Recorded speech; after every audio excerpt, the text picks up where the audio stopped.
Wikipedia తరహాలో గ్రోకిపీడియా అట తీసుకురానున్నట్టు Elon Musk ప్రకటన. మరో 2 వారాల్లో బీటా వర్షన్ 0.1ను లాంచ్ చేయనున్నట్టు వెల్లడి. మీరు ఏదైనా పీడియాలు తీసుకురండి, దాంట్లో తెలంగాణ సీఎం ఎవరంటే రేవంత్ రెడ్డి అనే పెట్టండి దయచేసి. ఇప్పుడు గ్రోక్ వచ్చినటువంటి కొత్తలా తెలంగాణ సీఎం ఎవరు అంటే కేసీఆర్ అనే చెప్పింది గ్రోకు. ఎప్పుడు తర్వాత మొత్తం ఈ విషయం వైరల్ అయిన తర్వాత మళ్ళీ ఏమైందో తెలియదు. తర్వాత తెలంగాణ ముఖ్యమంత్రి 2వ సీఎం రేవంత్ రెడ్డి అని వచ్చింది. నేను ఏమంటున్నా, అందుకే రేవంత్ రెడ్డి గారు నేను మీ మేలు కోరి చెప్తున్నా, మీకు పేరు గంట ముందు యాక్చువల్గా మీరు ఇంట్లో రాజశ్యామల హోమమో ఇంకేదో హోమమో చేసుకోవాల్సిందే తప్పదిగా. లేకపోతే ఇట్లనే మీ పేర్లు మర్చిపోవడమో, లేకపోతే ఇంకొన్ని రోజులైతే రేవంత్ రెడ్డి అంటే ఎవరని అడుగుతారు తెలంగాణ ప్రజలు. ఎందుకని మళ్ళీ కాంగ్రెస్ అధికారం రాదు. వచ్చే లోపల మీరు అన్ని ఎన్ని వేసుకోవాలో అన్ని వేసుకుంటారు. మీ సకుటుంబ సపరివార సమేతంగా మంచిగా పైసలన్నీ వేసుకుంటున్నారు వెనకాల అద్భుతంగా. మామూలుగా కాదు, బిజినెస్లలో సెటిల్ అయిపోతారు. తరతరాల తరగతి చిరునామా. దాని తర్వాత ఏమైతే తెలంగాణ ప్రజలు రేవంత్ రెడ్డి నమ్ముతారు. రేవంత్ రెడ్డి అంటేనే భయపడి పారిపోతున్నారు ఊర్లల్లో. రేవంత్ రెడ్డి అంటేనే అమర దూరం పారిపోతున్నారు. భయం అవుతుంది వాళ్ళకి.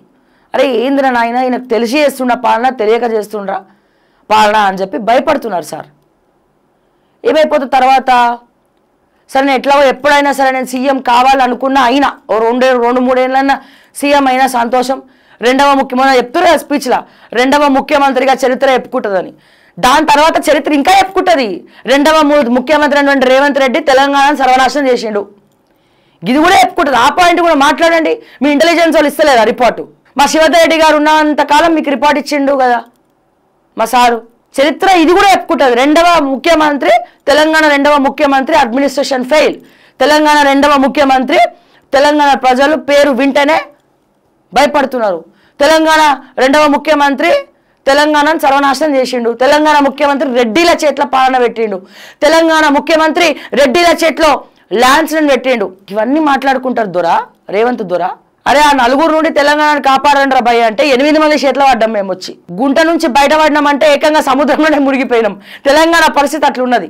గుంటలో పడ్డ తెలంగాణ గుంట నుంచి బయటికి వచ్చే ప్రయత్నం చేసుకుంటా ఊపిరి పీల్చుకుంటా పోయి ఏడబడ్డదండి, నడి సముద్రంలో మునిగిపోయింది. వాస్తవాలు చెప్తే అందరు కోపం వస్తుంది, బట్ నడి సముద్రంలో మునిగిపోయింది. ఇప్పుడు ఎటుగా నావల పరిస్థితి గది కూడా చెప్పాలి ఈసారి రేవంత్ రెడ్డి గారు.